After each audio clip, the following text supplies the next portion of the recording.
క్లుప్తంగా వృత్తాంతం ఏంటి అంటే, ఈ భర్తని భార్య వదిలేసి వెళ్ళిపోయింది ఆ కూతుర్ని తీసుకొని. Okay. He's financially very well. Exact career ఏంటో తెలియదు వర్క్. ఓకే. ఉద్యోగం చేస్తున్నాడా, బిజినెస్ చేస్తున్నాడా ఏమైనా తెలుసా? లేదు. Okay. Okay. I'll not touch upon that then. అక్కడ వదిలేద్దాం. Let us leave that there. So overall గా మనం ఇప్పుడు నేర్చుకున్నది ఏంటి అంటే, దీంట్లో నేను D9 ఒకటి చూశాను, D7 చూశాను, ఓకే, D1 చూసాము. ఈగో ఇష్యూస్ వల్ల ఇది పాడైన మ్యారేజ్. ఓకే. ఇంకొకటి కూడా ఏంటి అంటే, ఎవరైతే D1 చూసి మాత్రమే మేజర్ ఐడియా తెచ్చుకోవాలి అనుకున్న వాళ్ళు గుర్తుపెట్టుకోవాల్సిన విషయాలు ఏంటి అంటే, ఎప్పుడైనా మ్యారేజ్ చూస్తున్నప్పుడు 7th లార్డ్ కంటే 7th లార్డ్ డిస్పోజిటర్ ఇంపార్టెంట్ అని మనం చెప్పుకున్నాం. ఇక్కడ చూడగానే 7th లార్డ్ 10th హౌస్ లో ఉన్నాడు సూపర్ అని మాత్రం అనుకోకండి. డిస్పోజిటర్ రవి మీకు 8th హౌస్ లో ఉన్నాడు. ఓకే.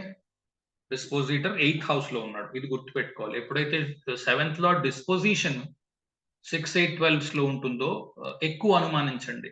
7th లార్డ్ స్ట్రైట్ గా 6, 8, 12 లో ఉన్నాడు, డిస్పోజిషన్ బాగుంది, ఓకే, అప్పుడు పెద్దగా అనుమానించవలసింది ఉండకపోవచ్చు. కానీ ఏదైనా నవాంశ చూడండి, నక్షత్రాస్ చూడండి, దాన్ని బట్టి మీకు చాలా క్లారిటీ వస్తుంది. 2-3 చోట్ల నుంచి ఒకటే ఫలితం కల్పించినప్పుడు ఎక్కువ జరగడానికి అవకాశం ఉంది. Okay, right. సార్, శని బుధ కలయిక వల్ల పిల్లలు పుట్టరు అని మనం ఇదివరకు నేర్చుకున్నాం. అంటే వాళ్ళు సొంత పిల్లలు కాకుండా వేరేగా ఉండొచ్చు, కానీ వీళ్ళకైతే పిల్లలు ఆ కనెక్షన్ అయితే పిల్లలు ఉండరు అన్నది కరెక్టే కదా? అవునమ్మా, అందుకే నేను అంటున్నాను, ఇతని స్పర్మ్ కాకుండా డోనర్ స్పర్మ్ యూజ్ చేసి IVF ద్వారా కన్నారేమో అన్నది కూడా ఒక క్వశ్చన్ ఉంది అని అంటున్నాను. అందుకే అదేనా మనకి తెలియదు, లేదా ఉత్త డిలే మాత్రం ఉండొచ్చు. కారణం ఏంటి అంటే, శని లగ్నంలో ఉన్నాడు, వాడు పంచమాధిపతి ఉన్నాడు. శత్రుక్షేత్రం కూడా కాదు, అది బుధక్షేత్రం, శత్రుక్షేత్రం కాదు శనికి. ఓకే. కానీ ఒకటే చిక్ ఏంటి అంటే, అక్కడ కూడా అష్టమాధిపతి యొక్క డిస్పోజిటరీ శని ఉన్నాడు. అది కూడా అంత మంచి పొజిషన్ కాదు, కుజుడు అష్టమాధిపతి అవ్వడం. కనుక కూడా నాకు అనిపిస్తోంది ఇది ఏమంటారు, పిల్లల విషయంలో ఏదో ప్రాబ్లం ఉంది. అది మొదటి నుంచి మనకు కనబడుతుంది, D1 నుంచి కనిపిస్తుంది. ఓకే. ఓకే, వైఫ్ జాతకం తీసుకోండి, ఫిబ్రవరి. ఇంకెవరికైనా క్వశ్చన్స్ ఉన్నాయా?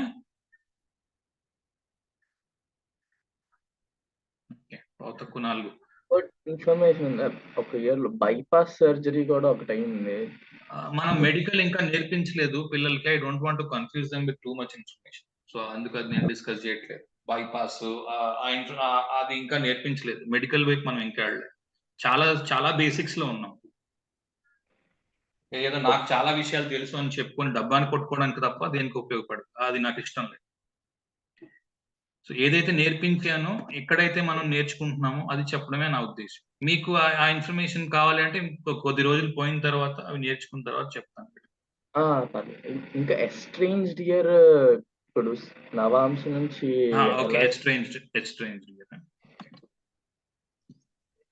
వదిలి వెళ్ళిపోయిన సంవత్సరం అడుగుతున్నారు. ఇప్పుడు ఆయన ఈ అమ్మాయి వదిలేసి వెళ్ళిపోయినది 2016 లో. ఓకే. సో నవాంశాలు మనం రన్ చేస్తున్నది ఏంటి, ఆధాన తార 8th స్టార్. సో 2016 సరిపోతుందా?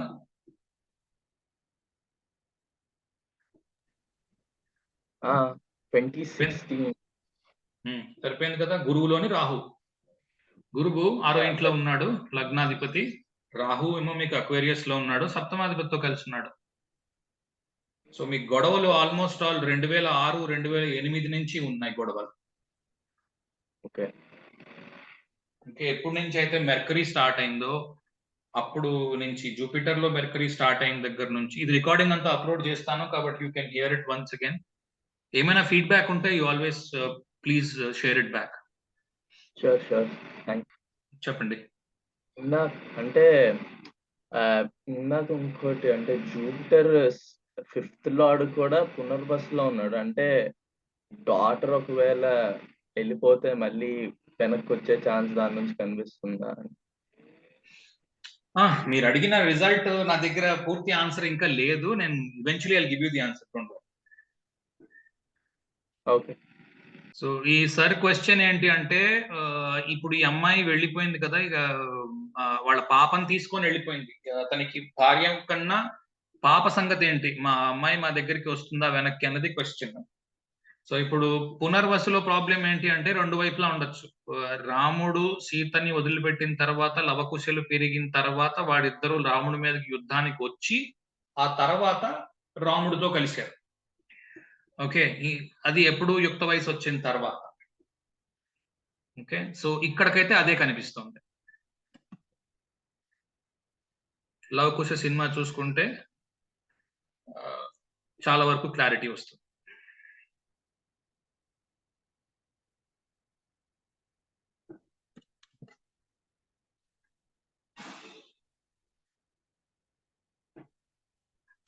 ఓకే, వైఫ్ ది చూద్దాము. February 3rd, 1987. February 3, 1987. ఉదయం 4 గంటలు ఇచ్చారండి time. Morning 4 completely rounded of. కాబట్టి ఇది బాగా అనుమానించాలి. ఇలా ఎప్పుడైతే 4 అని ఇచ్చారో 5 అని ఇచ్చారో గట్టిగా అనుమానించాల్సినవి. కానీ చూద్దాం,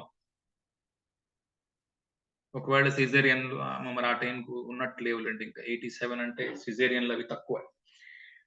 D1 చూద్దాం ఫస్ట్. ఓకే, D1 ధనస్సు లగ్నము, లగ్నంలో శుక్రుడు. ఓకే, ఇందాక చెప్పింది ఏంటి, శుక్రుడు ఆడపిల్ల అయి ఉండి లగ్నంలో శుక్రుడు ఉంటే అనవసరంగా రెస్పాన్సిబిలిటీస్ తీసుకొని నెత్తి మీద వేసుకోవడానికి ప్రయత్నం చేస్తారు. First production. సో ఇప్పుడు ఈ అమ్మాయికి తండ్రి లేకపోయినా పర్వాలేదు అని చెప్పి ఆ పిల్లని లాక్కొని వెళ్ళిపోయింది. ఇది ఆడవాళ్ళు కాకపోతే ఈ ప్రిడిక్షన్ అంత ఈజీగా మ్యాచ్ కాదు. ఎందుకంటే మగాడిగా కొన్ని బాధ్యతలు ఉంటాయి మనకి ఇండియన్ సొసైటీలో. సో అది రిఫ్లెక్ట్ కాకపోవచ్చు.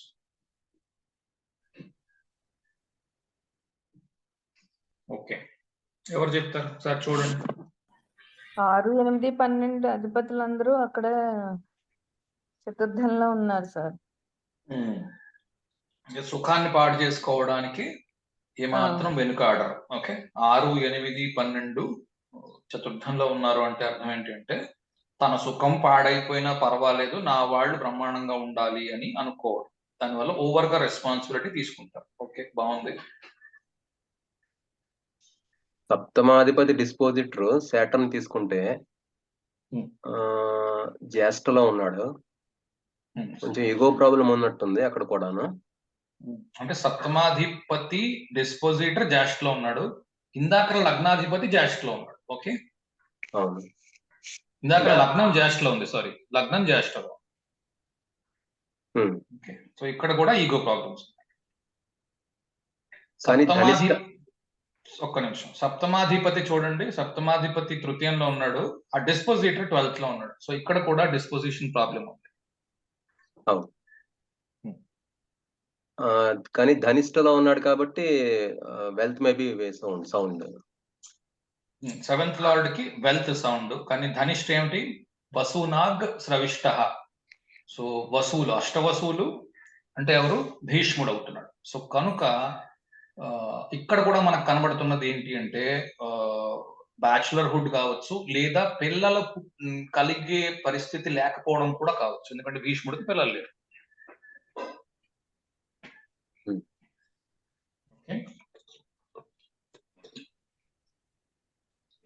సో మ్యారేజ్ ప్రాబ్లమ్స్ కూడా ఉన్నాయండి. సో ఎలా అంటే గురుడు పూర్వభద్ర, లగ్నాధిపతి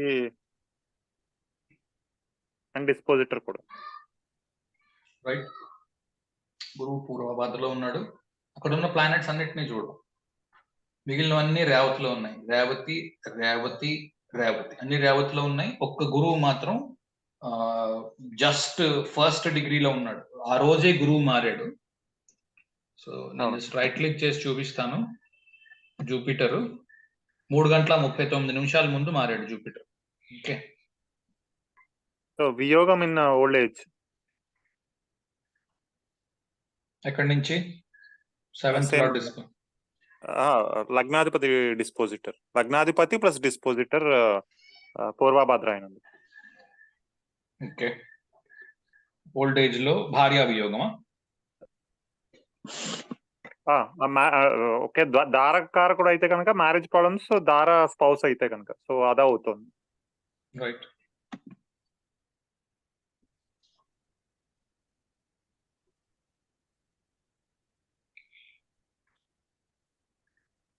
ఇంకెవరు చెప్తారు?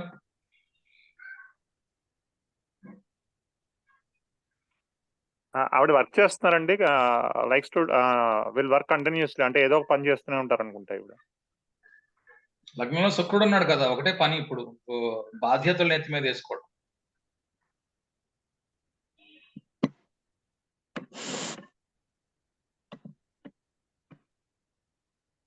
ఎవరైనా చెప్తారా ఇంకా?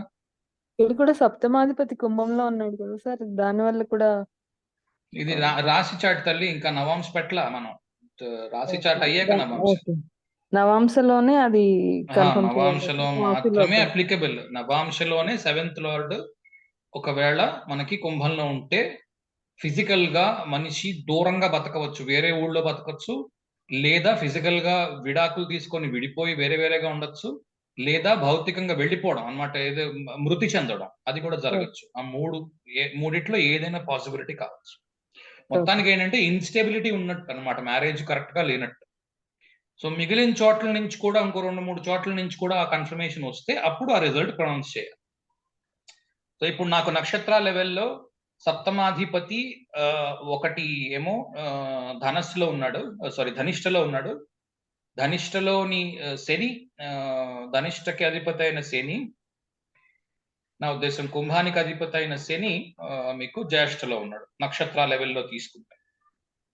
సో ధనిష్ట వల్ల భీష్ముణ్ణి, తర్వాత జ్యేష్ఠ వల్ల ఇంద్రుడిని, బాగా ఈగోయిస్టిక్ ఇంద్రుడు, బ్రహ్మచారి అయిన భీష్ముడు, ఈ రెండింటిని నేను చూడగలను. రెండవది బాగా డబ్బు బాగా ఎక్కువగా ఉన్నవాడు ధనిష్ట కదా, కనుక సప్తమాధిపతి బాగా డబ్బున్నవాడు అని చెప్పవచ్చు.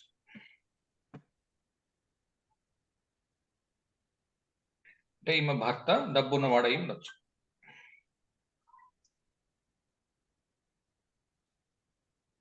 నవాంశ ఓపెన్ చేశాను.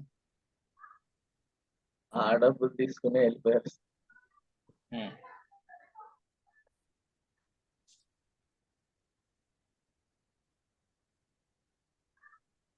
నవాంశ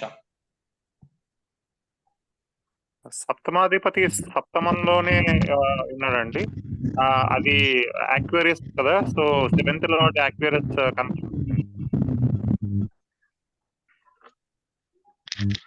శుక్రుడు మూల నక్షత్రంలో అంటే చెడువైపు ఆలోచనలు వస్తాయని అన్న చెప్పారండి. లగ్నంలో శుక్రుడు ఆడవాళ్ళకు ఉండడం అంత మంచిది కాదు.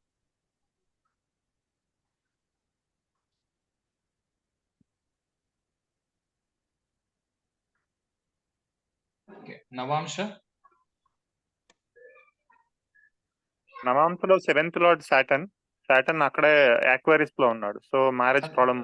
నవాంశ సాటర్న్ ఎక్కడున్నాడు రా నాయన? నవాంశలో సప్తమాధిపతి ఇంకా గురువు. సాటర్న్ దగ్గర అందే లగ్నం జమిని అయింది. February 3rd, 1987 4 AM అంతే కదండి. సారీ, నేను ప్లేస్ మారిపోయింది. అల్లగడ్డాన్ని కొడితే బోలివియా ఎక్కడికో వెళ్ళిపోయింది. సారీ.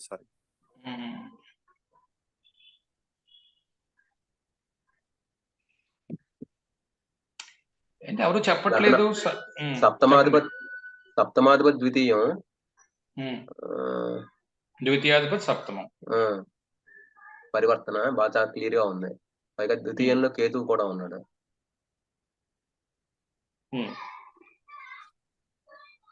రెండవ పెళ్లి అవకాశం ఉందా?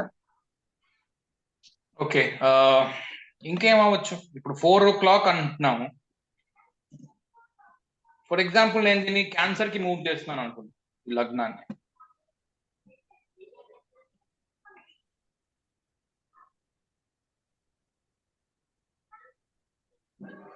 ఓకే, ఇప్పుడు ఏంటవుతుంది? సప్తమాధిపతి సాటర్న్ వచ్చి అక్వేరియస్. సప్తమాధిపతి సాటర్న్ అక్వేరియస్ లో ఉన్నాడు. ఇప్పుడు ఎక్కువ ఛాన్సెస్ ఉన్నాయి విడిచిపెట్టి భౌతికంగా సెపరేషన్ కి వెళ్ళడానికి. ఎప్పుడైతే నవాంశ లగ్నము జమిని అయిందో, ఇక్కడ సప్తమ ద్వితీయాలకి పరివర్తన ఉన్నప్పుడు ఏం చేస్తారు? రెండో పెళ్లి చేసుకోవడం కోసం మొదటి పెళ్లిని విడిచిపెడతారు. ఓకే, రెండో పెళ్ళే కారణం అయి ఉంటుంది ఫస్ట్ పెళ్లిని వదిలేయడానికి. కానీ ఇక్కడ రెండో పెళ్లి కాదు కారణం. ఇక్కడ ఏంటి అంటే భర్తతో పడక విడాకులు తీసుకొని వెళ్ళిపోయింది ఆవిడ. ఓకే, అంటే రెండో పెళ్లి చేసుకోవడానికి మొదటి పెళ్లి వదిలిపెట్టడం అంటే ఏంటి అంటే అఫైర్ ఉండడం అనమాట. ఓకే, ఏదైనా అఫైర్ ఉండి వదిలేసి వెళ్ళిపోయింది అని అంటే వేరే వాడి కోసం వెళ్ళిపోయినట్లు లెక్క. ఓకే, ఇందాక చెప్పిన రూల్ ఏంటి? నవాంశ లగ్నంలో గురువు ఎగ్జాల్టేషన్ లో ఉంటే అంత మంచిది కాదు. ఓకే, అది కూడా సరిపోతుంది మీకు. తారాశశాంకం కథ, ఎందుకంటే గురువు చంద్రుడి ఇంట్లో ఉన్నాడు. ఓకే, అవును సార్, అంటే చిన్న సస్పెక్టెడ్ అఫైర్ ఉందనంట. ఉండొచ్చు, ఎందుకంటే ఇది కూడా అదే చూపిస్తాం. ఇది కూడా అదే చూపిస్తాం. కానీ అప్పుడు ఏంటంటే పిల్లని కూడా వదిలేసి వెళ్తుంది, కంప్లీట్ గా కనెక్షన్స్ తెగిపోతాయి. చూద్దాం, లెట్ us see. ఇంకేం చేయొచ్చు, ఎందుకంటే నేను చూడలేదు, ఇది అనుకోవడమే. కానీ మనకి సరిపోవాలి, జరుగుతున్న ఈవెంట్స్ కి ఇది సరిపోవాలి. యాక్చువల్ గా డైరెక్ట్ గా మనం D7 చూడడం బెటర్. ఎందుకంటే పెద్ద డిఫరెన్స్ ఏంటి అంటే 2004లో పెళ్ళయి 8 సంవత్సరాల గ్యాప్ తర్వాత మీకు పిల్లలు పుట్టారు. రెండోది ఇచ్చిన టైం 4 గంటలు అని ఇచ్చారు అంటే అది rounded of time, correct time మాత్రం ఖచ్చితంగా కాదు.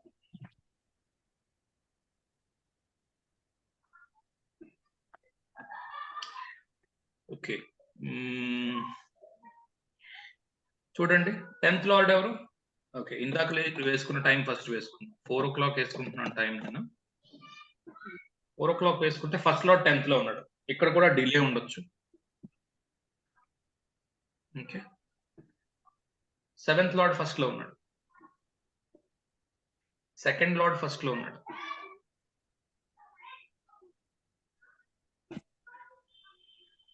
ఓకే, 8th లార్డ్ కి ఏం కనెక్షన్ లేదు. ఇందాకలా మనకు కనిపించిన కనెక్షన్ ఏంటి అంటే 8th house connection. 8th house connection ఎప్పుడైతే వస్తుందో మెడికల్ ఇష్యూ ఉన్నట్టు. ఆ మెడికల్ ఇష్యూ కూడా ఇక్కడ కనిపించాలి. 8th లార్డ్ ఎవరు? సన్ మనకి ఏ రకంగానూ కనెక్ట్ అయ్యలేడు లగ్నాతోనే. ఇప్పుడు నేను లగ్నాన్ని మూవ్ చేస్తున్నాను. 9th and 3rd పరివర్తన ఉందండి. 3rd 9th హౌసెస్ పరివర్తన ఉంది. అస్తమం టు అస్తమం 3rd కదండి, అలా కాదా? సరిపోదు, కానీ అది లగ్నానికి ఏం కనెక్ట్ అయింది? ఓకే, అవలేదండి. లగ్నానికి కనెక్ట్ అవ్వాలి. ఓకే, ఇప్పుడు దీన్ని 4-10 చేశా, లగ్నాన్ని మూవ్ చేశాను. ఇప్పుడు కూడా ఏంటి అంటే 10th లార్డ్ లగ్నంలో ఉన్నాడు. 10th లార్డ్ ఎవరు? మార్స్ లగ్నంలో ఉన్నాడు, డిలే కాజ్ చేస్తుంది. మళ్ళా 8th లార్డ్ సెకండ్ లో ఉన్నాడు. ఓకే, నేను దీన్ని ఇంకొక సైన్ మూవ్ చేస్తున్నాను. ఏంటయ్యా నీ ఇష్టం వచ్చినట్టు ఎందుకు మూవ్ చేస్తున్నావు అనకండి. ఎందుకంటే మనకి డిజైర్డ్ రిజల్ట్ రానప్పుడు జాతకం ఒకటి చెప్పి జరుగుతున్న విషయం ఇంకొకలా ఉందనుకోండి, దయచేసి కిట్టించకండి. లేదా ఈ టైం తప్పు, నా వల్ల కాదు అని చెప్పి దండం పెట్టేయండి. లేదా అరగంట అటు ఇటు వరకు మూవ్ చేయండి లగ్నాన్ని. మీకు అనుకున్న రిజల్ట్ వచ్చే వరకు ఆగండి. అవతల వాడు చెప్పింది వినకండి, స్టబ్బర్న్ గా ఉండండి ఈ విషయంలో. ఇప్పుడు చూడండి, అష్టమాధిపతి రాజ్యంలో ఉన్నాడు. ఓకే, అష్టమాధిపతి రాజ్యంలో ఉన్నాడు. ఆ డిస్పోజిటర్ జూపిటర్ లగ్నాన్ని చూస్తున్నాడు, పరివర్తనలో ఉన్నాడు.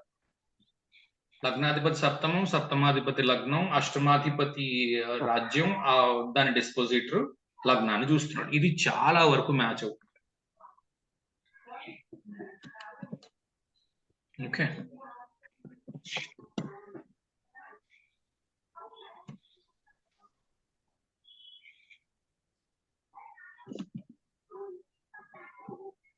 ఇది ఇప్పుడు నేను దీన్ని 425 దాకా నడిపించా. 425 కి నడిపిస్తే నాకు ఈ రిజల్ట్ వచ్చింది. ఇప్పుడు చూడండి లగ్న నక్షత్రం ఏముందో ఎవరిస్తారు దీన్ని బట్టి ప్రిడిక్షన్.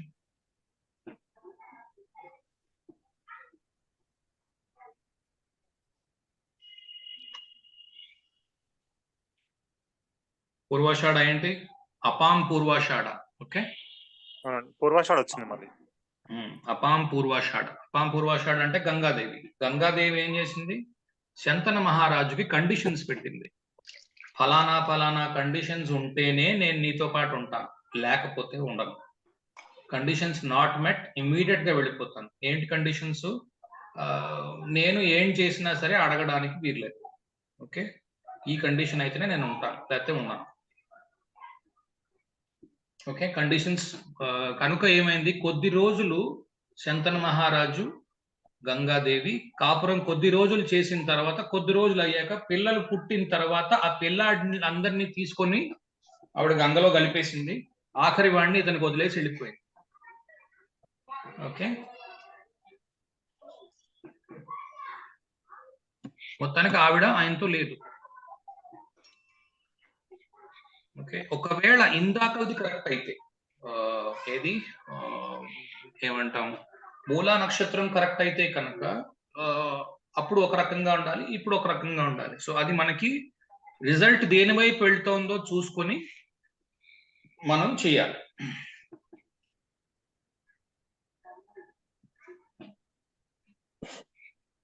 ఇది చూడండి నవాంశ. ఏం చేయలేదు, నేను జస్ట్ ఓపెన్ చేశాను అంతే. 425 టైం వేసుకున్నాను. సప్తమంలో శని ఉన్నాడు స్ట్రాంగ్ గా, కుంభంలో. That's it. ఎందుకంటే ఇంకేం అక్కర్లేదు.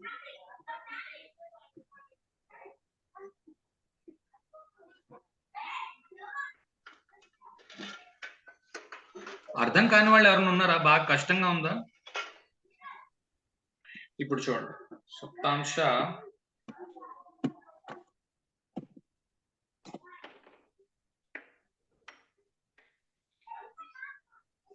ఓకే చూడండి, అష్టమాధిపతి దశ నడుస్తుంది పిల్లలు పుట్టే టైంకి. ఓకే, అందుకు కూడా కొంత ఇబ్బంది ఉంది. 2004లో పెళ్ళయింది. పంచమంలో కేతు ఉన్నాడు. ఇక్కడ యాక్చువల్ గా పిల్లలు పుట్టే అవకాశం ఉంది. మీకు ఇంకేం తెలుసు సార్ ఈవిడ గురించి? కానీ అది అంత బయాస్డ్ రిపోర్టెడ్ స్పీచ్ వస్తుంది. ఈ అమ్మాయిది ఏదో చాలా తప్పు ఉంది అని, ఇంకోటి ఉంది అని. బికాజ్ నేను అంత కన్విన్స్డ్ కాదు. Don't take me wrong. ఇప్పుడు అతను ఎవరైతే ఉన్నారో, ఈ ఇందులో చూస్తున్న ఫస్ట్ వ్యక్తి ఎవరైతే ఉన్నారో, భర్త ఎవరైతే ఉన్నారో, అతని ఆరోగెన్స్ కి, అతని ఇబ్బందికి వల్ల ఎక్కువ కుటుంబం బలైందంటాను నేనైతే ఈ అమ్మాయి చేసిన దానికంటే. ఓకే, ఆ అమ్మాయి గురించి అంత ఎక్కువ తెలియదు. జస్ట్ ఇట్ సైడ్ నుంచి ఉన్న సస్పెక్షన్స్ ఆ రకంగా తెలుసు. అదే అంటున్నా, అంటే సో ఓన్లీ రిపోర్టెడ్ స్పీచ్. అది నిజం అవునో కాదో మనకు తెలియదు, వ్యాలిడేటెడ్ కాదు. అవును, ఏదో ఆడవాళ్ళు నలుగురు కూర్చుని ఆబాండాలు వేసే సిచ్యువేషన్ నిజం కాకపోవచ్చు. అది కూడా అయ్యుండొచ్చు. అంటే D7 ఒకవేళ నడుస్తున్నప్పుడు, కేతు 5th హౌస్ లో ఉన్నప్పుడు ఎందుకు పిల్లలు పుట్టలేదు ఫ్రమ్ 2004 to 2009? అది నాకు క్లారిటీ రాలేదు. ఓకే, అప్పుడు ఏంటి అంటే లగ్న డెఫినెట్ గా ప్రీవియస్ సైన్ లో ఉండాలి. అచ్చా, D7 ఇవి చూస్తున్నప్పుడు దయచేసి జన్మతారతో చూడండి. ఓన్లీ D9 యూజ్ చేస్తున్నప్పుడు మాత్రమే మీరు వేరియేషన్స్ వాడండి, లేదంటే వేరియేషన్స్ వాడితే పనిచేయడం లేదు.